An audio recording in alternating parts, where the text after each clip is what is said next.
This is the story of Rosie's daughters, those of us born during World War II. But more importantly, it is the story of sharing Rosie the Riveter's legacy of strength, courage, and empowerment through her daughters. Hi, I'm Matilda Butler, co-author of Rosie's Daughters, The First Woman to Generation Tells Its Story. I'm often asked where I got the idea for a book about Rosie's daughters. Like many women born during World War II, I was raised in an era when becoming a wife and mother was the be-all and end-all. A little personal history here may help to explain the source of my ideas for Rosie's Daughters. I followed the path of many of my sisters in time, marriage and children, going to school where my husband was in school, and later to the job he chose. Divorce, remarriage, and a blended family. After my divorce, I finished my PhD and took my first major career position as the director of the Women's Educational Equity Communications Network, a national information clearinghouse.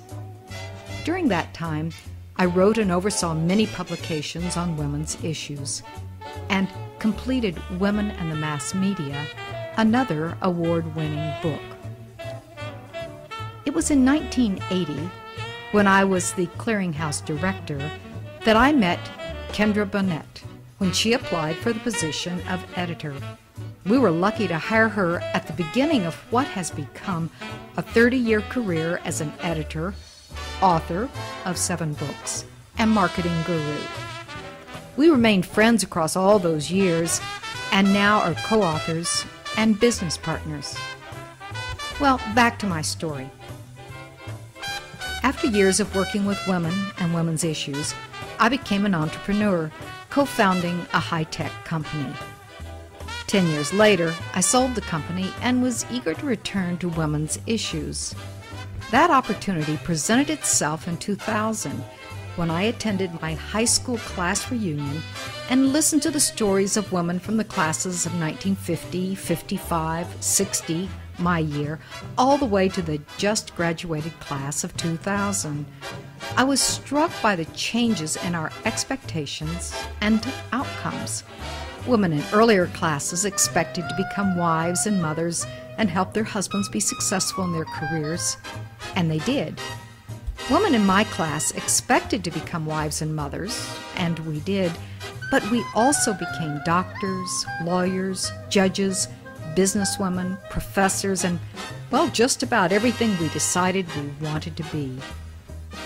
Momentous events at eventful moments in the lives of Rosie's daughters shaped their remarkable journeys: the post-war education boom, sexual revolution and the pill, civil rights and gender equality, the Vietnam War, now and consciousness raising, Roe v. Wade, no-fault divorce, old fields to conquer, and new ways to work. As I reflected on the voices at that reunion luncheon, I realized the importance of telling the story of my generation of women, a generation caught on the cusp of rapidly changing expectations and opportunities, a story that had not been told before, a story that became the collective memoir, Rosie's Daughters.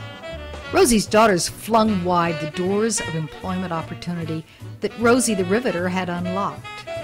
These women can claim more career firsts and greater socio-cultural change than any previous generation. Rosie's Daughters has received 4 National Book Awards.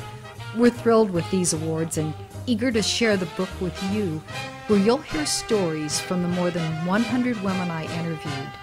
Their stories will inform, entertain, and surprise you.